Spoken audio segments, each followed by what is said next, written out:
Second last video में हमने दलितों और आदिवासियों पर हो रहे अत्याचारों के पीछे भारत की जुडिशरी के कास्टिस्ट माइंडसेट की बात की थी, याद है। लेकिन डेटा ये भी कह रहे हैं कि एसीज के खिलाफ हुए क्राइम्स के 93.87 केसेस पेंडिंग है। अमेरिकन पॉलिटिकल साइंटिस्ट जीएस गुडबॉयज अपनी किताब जजेस of supreme court of India में लिखते हैं कि इंडिया के सुप्रीम कोर्ट में 40% से ज्यादा जजेस हमेशा से ब्राह्मण और 50% के करीब दूसरी फॉरवर्ड कास्ट के रहे हैं।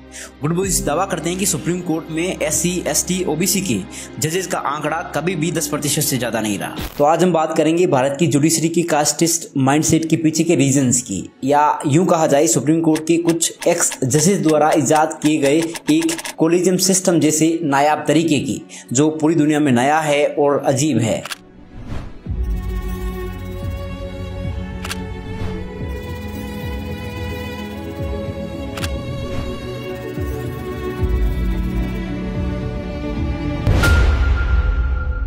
कोलिजियम सिस्टम सुप्रीम कोर्ट के चीफ जस्टिस और सुप्रीम कोर्ट के ही 4 अन्य सीनियर मोस्ट जजेस का एक फोरम होता है, जो देश भर के अन्य जजों के अपॉइंटमेंट की सिफारिशें करता है। इन सिफारिशों को मानने के लिए सरकार बाध्य होती है। अब ये जो मैंने बताया इसमें कुछ भी अजीब नहीं है, लेकिन यहाँ रुको, let me explain you some history. Bharat के संविधान का आर्टिकल 124 सुप्रीम कोर्ट की स्थापना और गठन की बात करता है।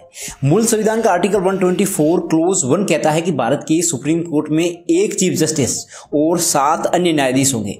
फिर वहां समय समय पर जजेस की संख्या बढ़ाई गई, जैसे अभी सुप्रीम कोर्ट नंबर ऑफ जजेस अमेंडमेंट एक्ट 2019 से सुप्रीम कोर्ट की स्ट्रेंथ बढ़ाकर 33 कर दी गई। संविधान का आर्टिकल 124 क्लोज 2 सुप्रीम कोर्ट के जज की नियुक्ति के संबंध में कहता है कि सुप्रीम कोर्ट के जज की नियुक्ति भारत का राष्ट्रपति सुप्रीम कोर्ट और हाई कोर्ट के जजेस से कंसल्ट करने की बात करेगा। अब ये तो प्रोसेस हुआ सुप्रीम कोर्ट के जज के अपॉइंटमेंट का, लेकिन यहाँ एक शब्द है कंसल्ट, हिंदी में मतलब परामर्श करना। इस शब्द के आसपास पूरा खेल खेला गया। 26 जनवरी 1950 को लागू किए गए भारत के संविधान में यह कहीं भी नहीं लिखा था कि सुप्रीम कोर्ट के जजों की नियुक्ति के वक्त राष्ट्रपति उस कंसल्टेशन को मानने के लिए बाध्य होगा जो कंसल्टेशन प्रेसिडेंट ने सुप्रीम कोर्ट के सिटिंग जजेस के साथ किया है। यानी शुरुआत में सुप्रीम कोर्ट के जजों की नियुक्ति के संबंध में राष्ट्रपति के पास पावर थी। पंडित नेहरू के कार्यकाल में सुप्रीम कोर्ट के सीनियर मोस्ट जज को चीफ जस्टिस ऑफ इंडिया बनाए जाने की परंपरा बनी। उनके कार्यकाल में ये परंपरा एक बार टूटी जब जफर इमाम के बीमार होने की वजह से गजेंद्र गडकर को सुप्रीम कोर्ट का चीफ जस्टिस नियुक्त किया गया। इंदिरा गांधी ने राजनीतिक फायदों के लिए इस परंपरा को 2 बार तोड़ा। पहली बार 1973 के केशवानंद भारती केस में और फिर 1976 के एडीएम जबलपुर केस में। इन दोनों मामलों की बात फिर कभी करेंगे। हर जुडिशरी के जजों को मोस्ट कनिंग पॉलिटिशियंस कहा जा सकता है, सबसे चालाक नेता। कैसे? इधर आप समझाता हूँ। 1981 में SP Gupta versus president of India and others का केस आता है। इस केस में सुप्रीम कोर्ट से पूछा गया कि सुप्रीम कोर्ट के जजों की नियुक्ति के संबंध में प्रेसिडेंट सुप्रीम कोर्ट के सिटिंग जजों से कंसल्ट करता है, क्या वो कंसल्टेशन राष्ट्रपति मानने के लिए बाध्य है? Supreme court said big no, कहा कि हम परामर्श देंगे, मानना न मानना राष्ट्रपति की मर्जी। इसे फर्स्ट जजेस केस कहा जाता है। इस केस के बाद 1993 तक मामला ठीक ठाक चलता है। इस साल आता है सेकंड जजेस केस। इस केस में सुप्रीम कोर्ट ने जो फर्स्ट जजेस केस में निर्णय दिया था, जजमेंट दिया था, उससे यूटर्न ले लिया और कहा कि नियुक्ति के संबंध में राष्ट्रपति सुप्रीम कोर्ट के सिटिंग जजेस से जो कंसल्ट करेगा उसे मानने के लिए बाध्य होगा। नीयत खराब हो गई न्यायपालिका की। अब यहाँ से न्यायपालिका मनुपालिका बन जाएगी। इस केस में राष्ट्रपति को सुप्रीम कोर्ट के 3 जजों से किए गए परामर्श को मानने के लिए बाध्य किया गया और कहा गया कि राष्ट्रपति को दी जाने वाली सलाह प्राइमेसी प्रिंसिपल के आधार पर दी जाएगी। प्राइमेसी प्रिंसिपल यानी सुप्रीम कोर्ट के मुख्य न्यायाधीश की सलाह ही सुप्रीम कोर्ट की सलाह होगी। इस केस को कोलिजियम सिस्टम का बीज कहा जाता है। 1998 आते आते सुप्रीम कोर्ट में थोड़ा असंतुलन सा होने लगा, तो राष्ट्रपति ने फिर से सुप्रीम कोर्ट से पूछा कि यार 1993 के सेकंड जजेस केस में आप लोगों ने सुप्रीम कोर्ट के जज की नियुक्ति के संबंध में राष्ट्रपति द्वारा सुप्रीम कोर्ट के सिटिंग जजेस से किए जाने वाले कंसल्टेशन को मानने के लिए प्रेसिडेंट को बाध्य किया है, वो जजमेंट ठीक तो है ना? ये हुआ थर्ड जजेस केस। इसके जजमेंट में कोर्ट ने कहा हाँ, जो हमने 1993 में कहा वो ठीक है, राष्ट्रपति को कंसल्ट मानना पड़ेगा। इस केस के बाद कोलिजियम सिस्टम की फॉर्मेशन की गई। नियम बना कि कोलिजियम में 5 सदस्य होंगे, एक चीफ जस्टिस ऑफ इंडिया और 4 सीनियर मोस्ट जजेस।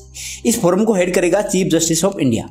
अब इन 5 में से मुख्य न्यायाधीश और 2 अन्य न्यायाधीशों की जिस पर भी सुप्रीम कोर्ट का जज बनाने की सहमति बनेगी उसे राष्ट्रपति के द्वारा सुप्रीम कोर्ट का जज अपॉइंट करवा दिया जाएगा। मजा देख रहे हो? भारत में रेलवे ग्रुप डी में लगने के लिए आपको प्री और मेंस के 2 एग्जाम पास करने के बाद फिजिकल पास करना पड़ेगा, लेकिन सुप्रीम कोर्ट का जज बनने के लिए सहमति से काम चल जा रहा है ना कमाल का system. Now let's discuss about why collegium system was introduced. 90 के दशक की शुरुआत होते होते भारत की हायर जुडिशरी में डाइवर्सिटी आने लगी थी, क्योंकि मद्रास, केरला, कर्नाटका और आंध्र प्रदेश हाई कोर्ट से पिछड़ी जातियों के जज आने लगे थे। अब ये डाइवर्सिटी सुप्रीम कोर्ट के ओल्ड बॉयज क्लब को रास नहीं आ रही थी, तो पिछड़े वर्गों से आने वाले इन्हीं जजों के इन्फ्लक्स को रोकने के लिए इंट्रोड्यूस किया गया कॉलेजियम सिस्टम। दूसरा, भारत के इतिहास में 90 के दशक को ट्रबुलेंट 90s कहा जाता है, क्योंकि इस दशक में बहुत सारी उठापटक हुई। इन उठापटक में पिछड़े वर्ग के कांसीराम, मुलायम सिंह यादव, लालू प्रसाद यादव, मायावती जैसे नेताओं का राइज हुआ। क्रिस्टोफर जफरलोट इन नेताओं के राइज को साइलेंट रिवॉल्यूशन नाम देते हैं। अब क्योंकि सुप्रीम कोर्ट और high court immense power hold करते हैं, इसलिए किसी भी नेता को किसी भी मामले में कोर्ट में खड़ा करके सीधा किया जा सकता है। फिर जाति विशेष के लोगों को जज बनाने की तरकीब लगाई गई कॉलेजियम के रूप में, ताकि पिछले वर्ग से आने वाले नेताओं को सीधा किया जा सके। अब ये तो वे कॉलेजियम सिस्टम को इंट्रोड्यूस करवाने के पीछे के reasons. Now let me show you how casteism is being practised in the higher judiciary.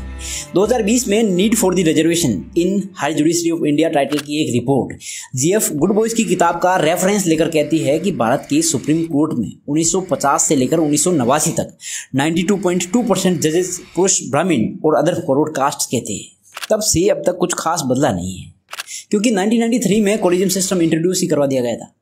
Even आज तक बने 48 चीफ जस्टिस ऑफ इंडिया पर आप नजर डालोगे तो आप पाओगे कि 48 में से सिर्फ एक शेड्यूल कास्ट से आने वाला व्यक्ति मुख्य न्यायाधीश बना है। हायर जुडिशरी में रिजर्वेशन की बात करने वाली रिपोर्ट भारत की सुप्रीम कोर्ट को ओल्ड बॉयज क्लब बताती है। अब इस ओल्ड बॉयज क्लब में कौन सी जाति के ओल्ड बॉयज है आप अच्छी तरीके से समझते हैं।